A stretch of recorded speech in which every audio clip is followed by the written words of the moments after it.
Hey guys, I'm going to start my Ops and Gynae series in which I'll be explaining you the topics in a more and more easy and a simple way so all of you can relate me and understand all those topics. So, let's start with active management of third stage of labor. Now, before starting this topic, let me teach you what labor is. Now, labor it is a series of events that takes place in a genital organ in an effort to expel the viable amount or product of conception out of the womb through vagina. Now, it is of two types, normal and abnormal. Normal is what eutosia and abnormal is what dystocia. Now, stages of labor it is first stage, second stage, third stage, and fourth stage. Now, let's start active management of third stage of labor. For this, we will see the objectives to learn all this.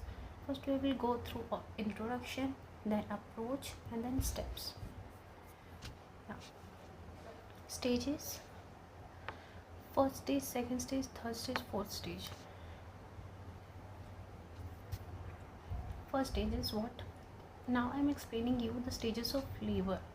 An overview of all the stages of labor. First stage is what? The onset of contraction and ends when cervix is fully dilated. It is of latent and active phase. Second stage is what? The fully dilatation to the delivery. Third, fourth, delivery of placenta and goes 1 to 6 hours until the uterus remains firm on its own. This is all the overview of all the stages of labor. Now, third stage is what? The active management. Now, third stage starts after the delivery of the baby and it ends when the delivery of placenta is over. It is the main step of third stage. Now, uterine contraction is the main factor for the placental separation. Okay. Now, for this, the plane of separation is from the zona spongiosa. The most common method for separation is by the Soos method. Now, management. After the delivery of the baby, हमारे पास दो management होते हैं, एक expectant management, एक active management. Expectant management में we don't need any uterotonic drugs for the delivery, but in active management uterotonic is given within 1 minute or delivery of anterior shoulder. जैसे अगर delivery हो चुका है, अगर 1 मिनट हो चुका है तो 1 मिनट से ज़्यादा नहीं होना चाहिए यूटेरोटोनिक ड्रग्स देने के लिए. या तो जैसे ही एंटीरियर शोल्डर बेबी का आ जाता है थ्रू वेजाइना, वैसे ही हमको यूटेरोटोनिक ड्रग्स दे देना है. ना, sign for the placental separation. कैसे हमें पता चलेगा कि प्लेसेंटल सेपरेशन होना शुरू हो चुका है? जैसे ही गश ऑफ ब्लड, खूब सारे ब्लड अचानक से फ्लो होने लगे. Lengthening of cord. Lengthening of cord means कि कॉर्ड का लेंथ नहीं बढ़ रहा है. इट इज़ व्हाट कि प्लेसेंटा नीचे आ रहा है और जो कॉर्ड है वो बाहर आ रहा है. तो this is what the lengthening of cord. It is not that कि the length of cord is extending. ना, in this do not wait for the sign. Instead हम लोग को क्या करना है? पाल्पेट करना है यूट्रस को for contraction and wait for uterus to contract. Now we will see the advantages of expectant and active management. Now, in expectant we do not interfere with the normal labor. Okay, and this does not require any birth attendant. हमें कोई भी birth attendant या skilled attendant की ज़रूरत नहीं होती है. और एक्टिव मैनेजमेंट का ये एडवांटेज है कि ये लेंथ ऑफ थर्ड स्टेज को डिक्रीज़ कर देता है, जिसकी वजह से एवरेज ब्लड लॉस भी कम हो जाता है और ब्लड ट्रांसफ्यूजन की भी नीड नहीं होती है. डिसएडवांटेज क्या है? Length of third labour is longer than the AMTSL. Blood loss भी ज़्यादा है इससे. इसका डिसएडवांटेज क्या है कि हमको यूटेरोटोनिक्स की ज़रूरत होती है और स्किल्ड लेबर की ज़रूरत होती है जिसको इंजेक्शन स्किल्स आनी चाहिए, क्योंकि विदिन 1 मिनट एक अटेंडेंट चाहिए जो 1 मिनट के अंदर वो यूटेरोटोनिक ड्रग्स दे सके. अब हमें AMTSL की ही ज़रूरत क्यों पड़ती है?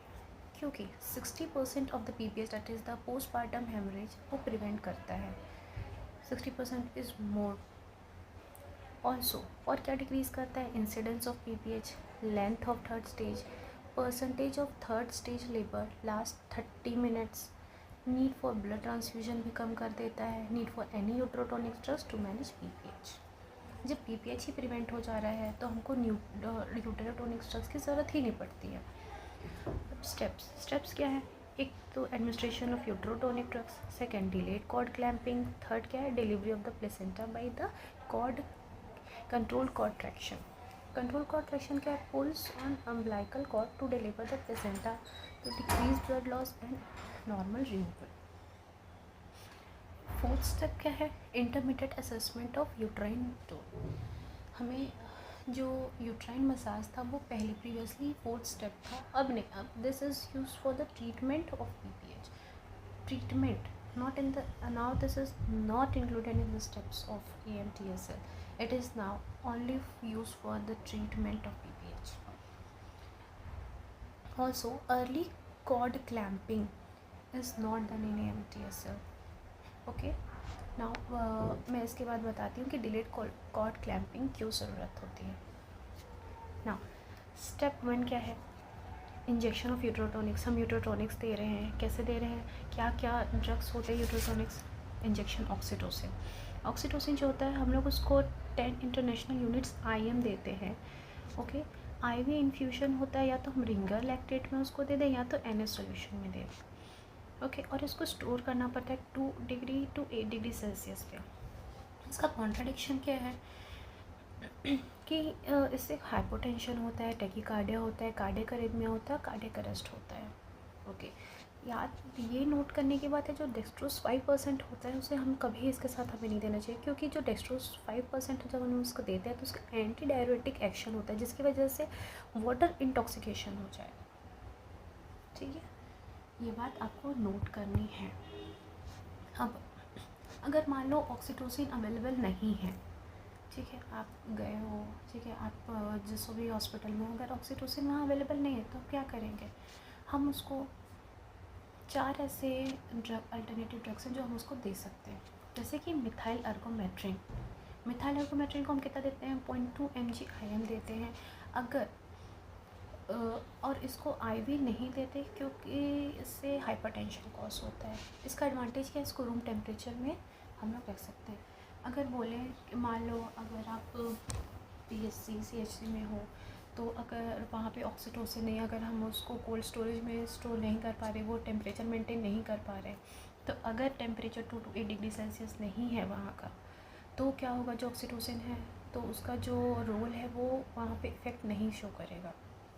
ठीक, इसीलिए हम लोग मिथाइल अर्गोमेट्रिन देते हैं। क्यों, क्योंकि इसको हम लोग रूम टेम्परेचर में भी स्टोर कर सकते हैं।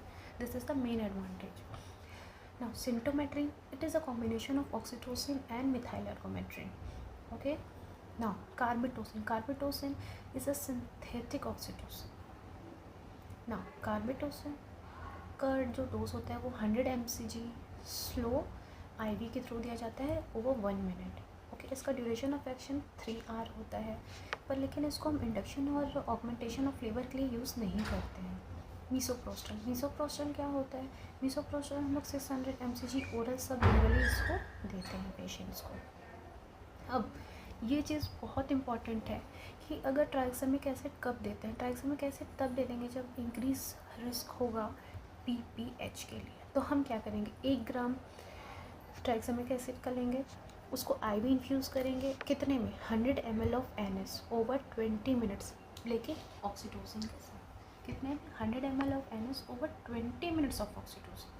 अब डाइनोप्रोस्ट भी है, डाइनोप्रोस्ट को इंडक्शन और ऑगमेंटेशन ऑफ फ्लेवर के लिए यूज़ करते हैं, लेकिन AMTSL के लिए नहीं करते, इसको मैनेजमेंट ऑफ PPH के लिए करते हैं। ओके, ना this is the difference between oxytocin and methyl ergometrin, how the type of contraction they takes place, where they acts on, what is the use of those, and what are the complications they create. Now see, type of contraction in oxytocin, regular intervals of contraction takes place plus relaxation. There is a regular interval between relaxation and contraction, so that the blood flow to the fetus is regular. But In this methyl ergometrin, there is a tetanic contraction, but no relaxation in between the time that cause fetal distress. Okay. Now, oxytocin acts on both lower and upper uterine segment, but methyl ergometrin does not show any effect on the upper uterine segment. It mainly acts on the lower uterine segment. Okay. Use induction of labor, augmentation, and preferred for AMTSL. But methyl ergometrin only given only after the delivery of the baby, only after, but it is not the first line drug for AMTSL. Need to be marked. Now, complications: hypotension with IV bolus, and methyl ergometrin can cause hypertension. Okay, so trick: oxytocin में O आता है, hypotension में O आता है. So this is a trick you can learn so that you can't get confused. Oxytocin का O, hypotension का O, this one hypotension. Now step 2, delayed cord clamping. Clamping of cord is done within equal to or more than in 1 minute, that is 1 to 3 minute. हमको cord clamping कर देना है, and this delayed cord clamping is included in the anemia मुक्त Bharat mission. Okay, इसका advantage क्या है कि 80 ml of जो एक्स्ट्रा ब्लड होता है कॉर्ड में, वो हम लोग को बेबी को देना, ट्रांसफ़र करना होता है, क्योंकि उसमें 50% 50 mg ऑफ एलिमेंटल आयरन होता है, जो कि प्रिवेंट करता है neonatal anaemia. It is very necessary and important for the baby. ना इंडिकेशन क्या है, किसको हम ये देंगे, डिलेड कॉर्ड में किसके में करेंगे, प्री टर्म में, पोस्ट टर्म में, और मैटरनल कोविड-19 इन्फेक्शन में भी हम इसको दे सकते हैं. अब एक्सेप्शन क्या है इसका, तो indication for early cord clamping, मतलब हम लोग क्या देख रहे हैं कि डिलेड कॉर्ड क्लैंपिंग तो कर रहे हैं प्री टर्म में, पोस्ट टर्म में, मैटरनल कोविड-19 में, लेकिन अर्ली किस में करना पड़ रहा है. एक तो नियोनेटल रिसस्टिकेशन, मतलब कि बर्थ एक्सफेजिया हो जा रहा है. अगर बेबी को एक्सफेजिया है, हाइपोक्सिया है, तो हमको तो पहले उसको ऑपरेट करना पड़ेगा, तो इसीलिए हम डिलेड कॉर्ड क्लैंपिंग नहीं कर सकते. RH नेगेटिव मदर है और इनडायरेक्ट कूम टेस्ट है, तो भी अगर वो Coombs test, indirect Coombs test negative है, तो भी हम नहीं रह सकते. और एक्सेसिव मैटरनल ब्लीडिंग है, तो भी हमको अर्ली कॉर्ड क्लैंपिंग करना पड़ेगा. ना याद रखना है कि जो HIV पॉजिटिव मदर है, तो उसके हिसाब से अगर WHO और ACOG गाइडलाइन के हिसाब से हम DCC, that is the delayed cord clamping कर सकते हैं. अगर decrease risk of vertical transmission है तो कब करेंगे, जब उसको हम ART देंगे उसके बाद. ठीक है. अब स्टेप 3 क्या है, डिलीवरी ऑफ प्लेसेंटा डिलीवर हो रहा है. टेक्निक ब्रांड एडम्यूस टेक्निक बोलते हैं इसे. इसका प्रोसीजर क्या है, look for the sign of placental separation. हम लोग देखेंगे प्लेसेंटल सेपरेशन हो रहा है कि नहीं. अगर हाँ हो रहा है, तो यूट्रस को हम लोग पुश करेंगे अपवर्ड, यूट्रस को हम ऐसे पुश करेंगे अपवर्ड, और जेंटल ट्रैक्शन करेंगे cord during the uterine contraction. कैसे करेंगे, डाउनवर्ड और फॉरवर्ड डायरेक्शन में. यू कैन सी कि प्यूबिक सिम्फाइसिस से हम उसको ऐसे पुश कर रहे हैं, और कॉर्ड को हम ऐसे नीचे से खींचने की कोशिश करें ताकि निकल जाए. और ये प्रोसेस यहाँ पे जो होता है वो वहाँ पे कौन सा होता है, downward and forward. Special case अगर मान लो ऐसा नहीं हो रहा है, तो हम ब्रांड एड्यूस टेक्निक कैसे करेंगे, कौन सी केस, अगर कॉर्ड ब्रेक हो गया बीच से, तो क्या करेंगे हम लोग, मैनुअल रिमूवल ऑफ प्लेसेंटा करेंगे. लेकिन अगर मैनुअल रिमूवल ऑफ प्लेसेंटा कर रहे हैं तो जनरल एनेस्थीसिया देकर ही करेंगे, पॉइंट टू बी नोटेड. अब अगर कॉर्ड निकल चुका है, when if cord pulled when placenta not separated, cord निकल गया, प्लेसेंटा अंदर रह गया, तो उसकी वजह से क्या होगा, यूट्राइन इन्वर्जन हो जाएगा, जिसकी वजह से क्या होता है, mismanagement of third stage of labour होता है. ठीक. अब क्या होता है, clear plane between the placenta and uterus not establish, मतलब कि जो प्लेसेंटा और यूट्रस, ये यूट्रस है और यहाँ पे प्लेसेंटा है. अगर प्लेसेंटा यूट्रस के बीच का हम लोग को एक प्लेन नहीं मिल रहा कि हम उस गैप से हम लोग उसको निकाल सके, तो उसको क्या कहते हैं, प्लेसेंटा एक्रीटा स्पेक्ट्रम. प्लेसेंटा एक्रीटा स्पेक्ट्रम में क्या होता है, आप देख सकते हो कि जो ये एंडोमेट्रियम है, अगर एंडोमेट्रियम जो होती है वो बहुत ही ईजिली ब्रेक हो जाती है, एवरी मंथ शेड होती है. लेकिन मायोमेट्रियम जो होता है, वहाँ पे मसल की जो लेयर होती है वो बहुत टाइट होती है. तो अगर जो हमारा प्लेसेंटा है वो मायोमेट्रियम में जा रहा है, तो क्या हो रहा है, जो पकड़ है उसकी वो बहुत टाइट हो जाती है, तो जिसकी वजह से वो सेपरेट नहीं हो पाता है। तो उसको क्या बोलते हैं, प्लेसेंटा एक्रीटा स्पेक्ट्रम। जब जो प्लेसेंटा की जो लेयर है वो मायोमेट्री में जाके इन्वेड कर रही है, तो उसको क्या बोलेंगे, प्लेसेंटा एक्रीटा स्पेक्ट्रम। आप देख सकते हो मायोमेट्री में जाके एक्रीटा लेयर जाके फंस चुके हैं। नेक्स्ट, अब हम क्या देखते हैं कि परसिस्टेंट ब्लीडिंग हो रही है आफ्टर डिलीवरी और रिटेन पार्ट रह जा रहा है, तो उसमें क्या होगा, प्लेसेंटा बाइलोबेटा।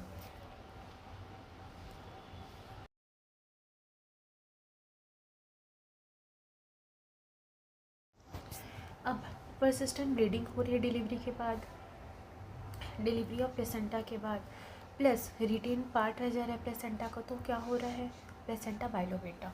मीन्स आप देख सकते हो कि ये प्लेसेंटा है और ये कॉर्ड है, इसके दो फेस दिख रहे हैं ऐसे ऐसे। अब आप बोल सकते हो कि मैम ये तो ट्विन का भी हो सकता है, तो ऐसा नहीं है।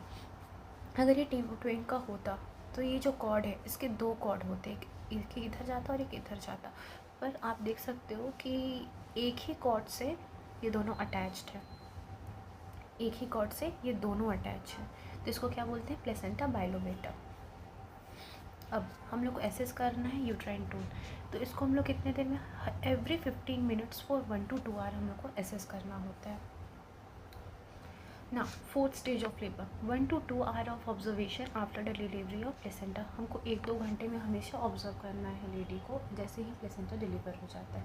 तो हमको उसका क्या क्या मॉनिटर करना होता है, क्या क्या पैरामीटर्स होते हैं कि हम लोग उसको मॉनिटर करें कि हाँ जो लेडी है उसका वो सही है, उसके पल्स बीपी अच्छे से है, तो वो हमें चेक करना पड़ता है। तो क्या क्या हम लोग पैरामीटर्स चेक करेंगे, uterine tone, pulse, BP and temperature. Uterine tone, pulse और बीपी, इसको हमको एवरी 15 मिनट्स चेक करना है, लेकिन टेम्परेचर को 4 आवर के अंदर।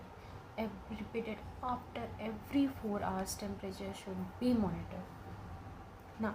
जैसे ही हमारा ये 4 स्टेज होता है तो हम लोग को एडवाइस करना है लेडी को कि वो यूरिन पास करे और ओरल इंटेक कर सकते with in 2 hour of delivery. 2 घंटे के अंदर ही उसको यूरिन पास करने को बोलेंगे और ओरल इंटेक करने को बोल सकते हैं। अब पॉसिबल कॉम्प्लिकेशंस क्या क्या हो सकते हैं, पीपीएच जो हमने पढ़ा, पेरिनियल टीयर हो सकता है, अगर फोर्सफुली उसे वजाइनल डिलीवरी कराया जा रहा है तो पेरिनियल टीयर हो सकता है, उसकी वजह से यूट्रल टीयर भी होता है, और वल्वल हेमेटोमा। ये सब के बारे में हम आगे डिस्कस करेंगे। सो हम क्या क्या हमने देखा लेबर क्या है, उसके टाइप क्या है, उसके स्टेजेस क्या हैं, उसके ऑब्जेक्टिव्स क्या हैं, इंट्रोडक्शन, अप्रोच, स्टेप्स क्या क्या हैं। हमने देखा कि लेबर के चारों स्टेजेस में क्या होता है। फर्स्ट स्टेज में ऑनसेट ऑफ कॉन्ट्रैक्शन हो रहा है, सेकेंड में फुल डायलेटेशन हो रहा है, थर्ड में birth of delivery of placenta हो रहा है, फोर्थ में डिलीवरी ऑफ प्लेसेंटा हो रहा है, until the uterus remain form, uterine tone maintain हो रहा है। थर्ड स्टेज में हमने स्टार्ट करते देखते हैं कि डिलीवरी ऑफ बेबी के बाद थर्ड स्टेज स्टार्ट होता है, और एंड कब होता है, प्लेसेंटा के डिलीवरी के बाद होता है। मैनेजमेंट देखते हैं तो एक्सपेक्टेंट और एक्टिव मैनेजमेंट होता है।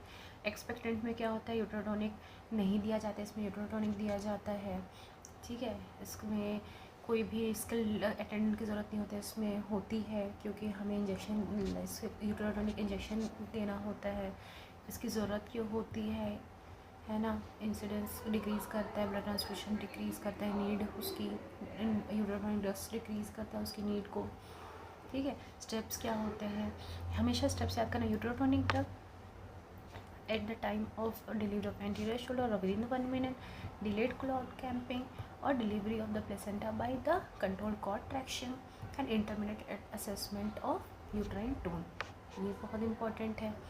अब स्टेप्स देख लिए कि यूट्रोटोनिक ड्रग्स कौन से होते हैं, ऑक्सीटोसिन होता है, मिथाइल एर्गोमेट्रिन होता है, सिंटोमेट्रिन होता है, कार्बेटोसिन होता है, मिसोप्रोस्ट्रॉल होता है। ट्राइनेक्सिमिक एसिड तब देंगे जब हाई रिस्क ऑफ पीपीएच होता है। डायनोप्रोस्ट कब देंगे, फॉर इंडक्शन एंड ऑगमेंटेशन के लिए। फिर हमने देखा ऑक्सीटोसिन और मिथाइल एर्गोमेट्रिन में डिफरेंस क्या है, ठीक है। फिर डिलेड कॉर्ड क्लैंपिंग क्या होता है, उसके एडवांटेज क्या होते हैं कि उससे क्या होता है कि फीटल नियोनेटल अनीमिया प्रिवेंट कर सकते हैं, क्यों? क्योंकि उसमें 50 mg ऑफ एलिमेंटल आयरन होता है और 80 ml एक्स्ट्रा ब्लड होता है कॉर्ड में, जो कि बेबी को डिलीवर किया जाता है। उसके इंडिकेशन कहाँ कहाँ है, एक्सेप्शन कहाँ है कि हम इसमें हमें अर्ली कॉर्ड कैंपिंग करना होता है। किसमें बर्थ एक्सपेजिया में, RH नेगेटिव मदर में, नुकुम टेस्ट जब नेगेटिव होता है और एक्सेसिव मदर मैटरनल ब्लीडिंग होता है। ठीक है, फिर देखिए अगर decrease risk of vertical transmission है तो ART दे के हम ECC अर्ली कॉर्ड कैंपिंग कर सकते हैं। ठीक, अब डिलीवरी हो गया प्लेसेंटा का तो कैसे करेंगे? ब्रांड्स एड्रीज टेक्निक्स के थ्रू करते हैं। इसमें क्या होता है कि हम यूट्रस को प्यूबिक सिम्फाइसिस के एरिया से अपवर्ड पुश करते हैं विथ हैंड को और जेंटल ट्रैक्शन देते हैं कॉर्ड्स को, जेंटल ट्रैक्शन देंगे कॉर्ड को ड्यूरिंग द यूट्राइन कॉन्ट्रैक्शन और उसको डाउनवर्ड एंड फॉरवर्ड डायरेक्शन में उसको पुश करते हैं। स्पेशल केस क्या होता है कि अगर कॉर्ड ब्रेक हो रहा है या कॉर्ड पुल हो रहा है तो यूट्राइन इन्वर्जन हो जा रहा है, क्लियर प्लेन नहीं मिल रहा है, यानी वो प्लेसेंटा एक्रीटा का स्पेक्ट्रम का केस है। इसका मतलब कि जो प्लेसेंटा है वो मायोमेट्रियम में जाके इन्वेड हो गया। प्लेसेंटा बाइलोबेटा मतलब रिटेन पार्ट ऑफ प्लेसेंटा हो जा रहा है। ठीक, असेसमेंट कर रहे हैं। So this is all what about active management of third stage of labour. अगर आपको कोई भी डाउट हो तो आप पूछ सकते हो, DM कर सकते हो। And thank you for listening. Hope you got to understand what I taught you in this chapter.